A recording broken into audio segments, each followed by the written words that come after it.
Ahead on 9 News at noon, former FBI Director James Comey drops a bombshell memo that's causing a stir on Capitol Hill, some even calling for President Donald Trump's impeachment.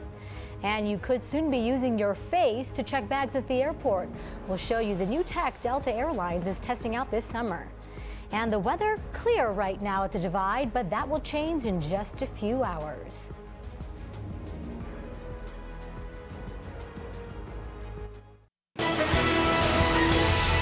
This is 9 News.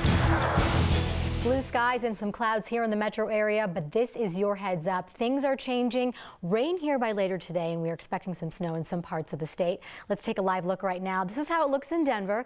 It seems we're going to see the high of today early on, then temperatures just drop as that rain comes in.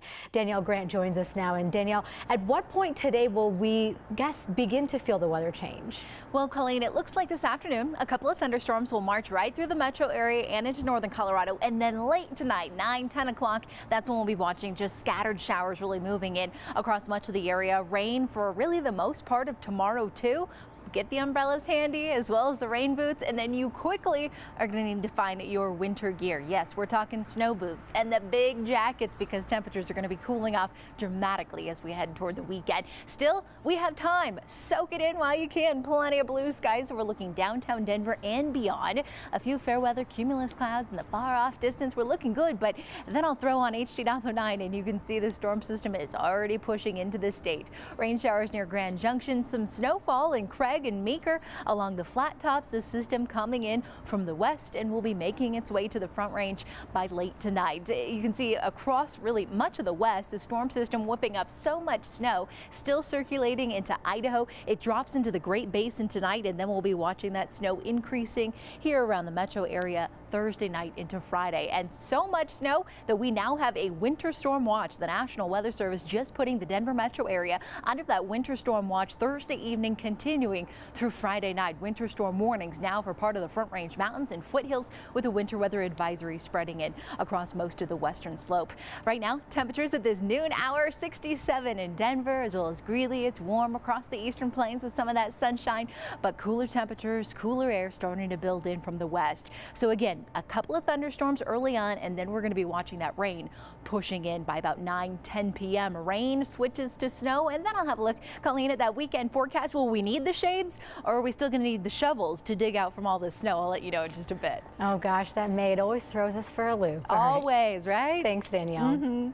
A call for the impeachment of President Donald Trump. This happened on the House floor about an hour ago. Texas Congressman Democrat Al Green cited obstruction of justice as the reason for impeachment after the president fired FBI Director James Comey. Now, Comey was leading the investigation into Trump campaign ties to Russia. Green urged other members of Congress to make their own decisions on whether they stand on impeachment. Also in D.C. this morning, multiple sources tell NBC fired FBI Director James Comey wrote a memo saying President Trump asked him to stop investigating then National Security Advisor Michael Flynn. Now, Republican Senator John McCain is drawing comparisons to the Nixon administration. NBC's Peter Alexander is here with the latest. Mounting backlash this morning on Capitol Hill after the latest explosive allegation to hit the Trump White House. The country is being tested in unprecedented ways. Enough is enough. Congress really needs to get to the bottom of this. Democrats pouncing after it was learned ousted FBI Director James Comey detailed in a memo how the president asked him in February to back away from the FBI investigation into former National Security Advisor Michael Flynn. Multiple sources with first-hand knowledge of the memo confirming to NBC News, it says President Trump told Comey, "I hope you can see your way clear to letting this go, to letting Flynn go." The New York Times that broke the story reporting Mr. Trump also praised Flynn as a good guy. Comments the president echoed in an interview with Lester Holt last week. This man has served for many years. He's a general.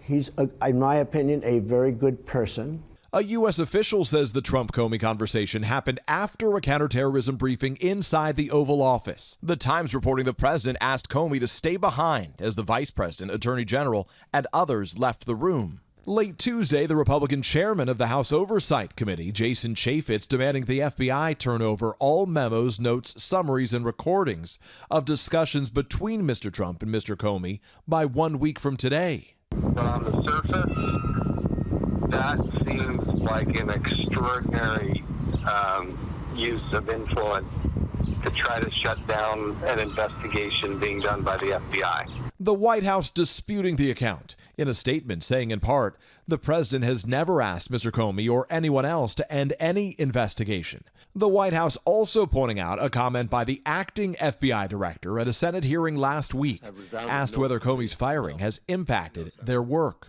The work of the men and women of the FBI continues despite any changes in circumstance, any decisions. So there has been no effort to impede our investigation to date. Still, several Democrats are blasting the president's reported comments as an obstruction of justice. Even Republican John McCain, in an interview overnight with CBS, saying the growing Trump saga is bad for the country. I think we've seen this movie before. I think it's reaching the point where it's of Watergate size and scale. While Lindsey Graham says he wants to hear from Comey himself. If Mr. Comey is alleging the president did something inappropriate, it's open invitation to come to the Judiciary Committee and tell us about it. I don't want to read a memo. I want to hear from him.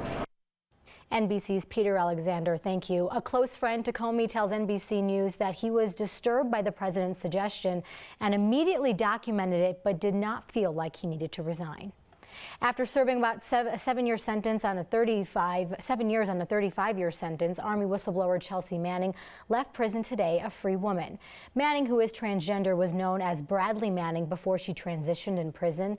She was convicted of leaking classified military intelligence to WikiLeaks. President Obama granted her clemency in January, saying her punishment didn't match up with other similar whistleblowers. A 24-year-old man from Lakewood was arrested on Tuesday in connection to a triple murder in April. Garrett Coughlin was booked on 3 counts of first-degree murder after deliberation, 3 counts of first-degree murder during the commission of robbery, and aggravated robbery. Back on April 15th, the bodies of 3 family members were found in a home on the 800 block of Divide View Drive in Coal Creek Canyon. Coughlin is being held at Boulder County Jail. He's scheduled to be in court tomorrow morning.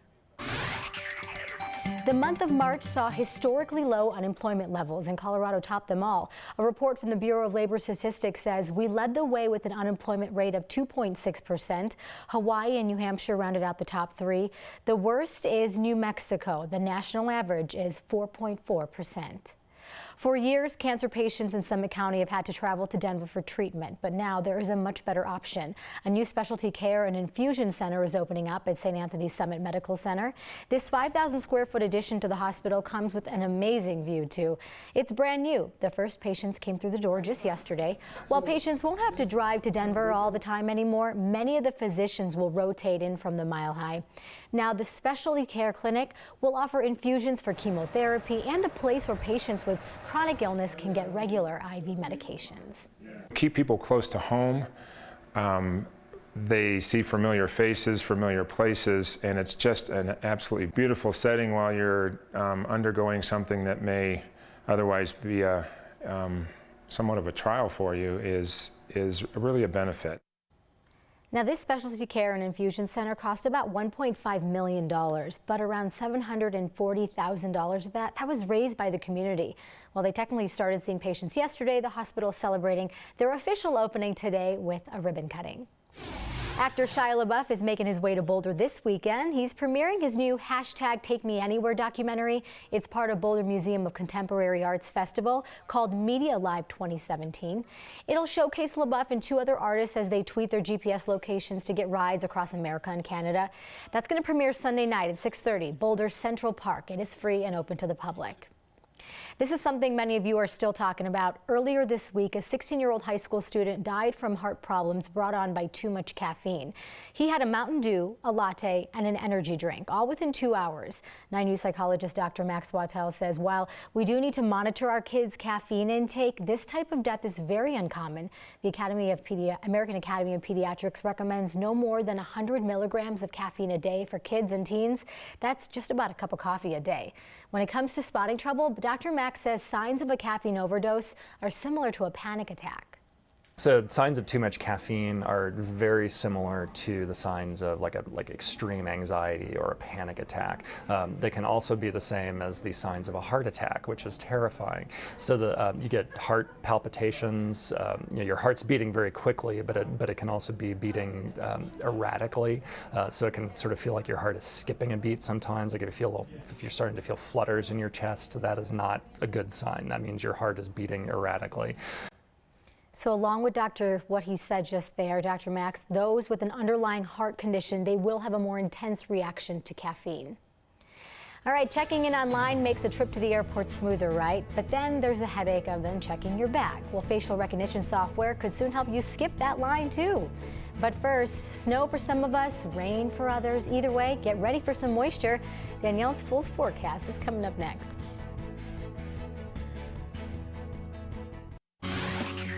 Summer in Colorado. It doesn't get much better than a hike in the mountains or a bike ride on one of our trails, but the Centers for Disease Control has a warning.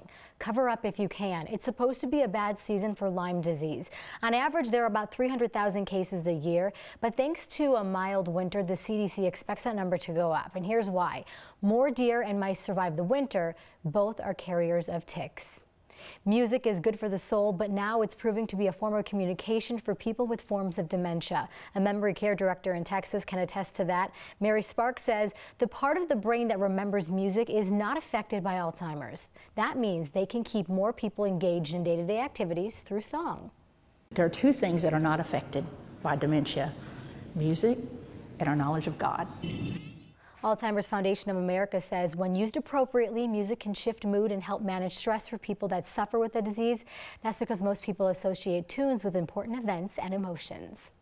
It could be the biggest change to the way we fly in a decade. And here's a hint: get ready to possibly leave those laptops behind.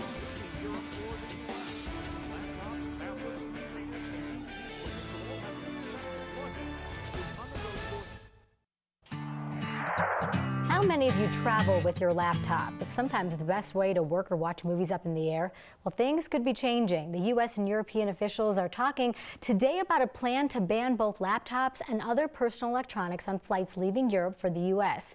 This after intelligence revealed a potential ISIS plot to smuggle explosives onto commercial planes. There clearly is a significant threat. We're aware that Al-Qaeda and now ISIS bomb makers have developed some very sophisticated techniques over the years. Those are long flights, and for business travelers, not being able to work could really be a problem. The proposal would impact 105,000 passengers every day. Still to be worked out, though, how to handle those laptops that travelers bring to the airport and then forget to check in. The airlines gather all the electronics at the counter or the gate and put them in a special container that then goes into the cargo hold. A brand new way to check your bag at the airport. Delta Airlines says it is testing bag drop machines with facial recognition software that will match with flyers' passport photos. So the first machines are going to be installed this summer at Minneapolis-St. Paul Airport. Now, Delta claims the self-service kiosks will make the bag drop process easier and, get this, up to twice as fast. Fast is always good at the airport.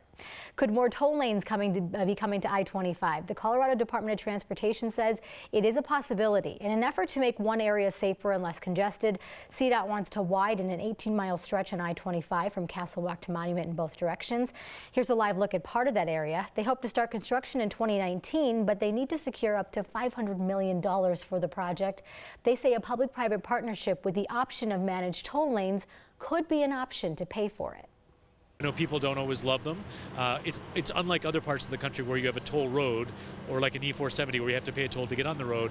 But I want people to be clear, we're trying to make tough decisions around saving lives and making people's lives better. And if I can introduce private funding here that can free up state funding for another project, that's absolutely something we're going to have to look at. CDOT says the stretch is a major priority. It was built in 1960 and can't accommodate the traffic we are seeing today. Before any of those improvements are made, Memorial Day traffic, it's going to clog up lanes across Colorado, and the number of drivers is expected to reach a 12-year high. AAA says that's because people have more income and confidence. They say 39.3 million people will be out and about between Thursday the 25th and Monday the 29th. That is 1 million more people than last year. We sure hope you enjoyed the warm, sunny weather, because we may not see it again for a few more days. Ahead, Danielle is back to help you decide if you need those rain boots or snow boots for the rest of the week.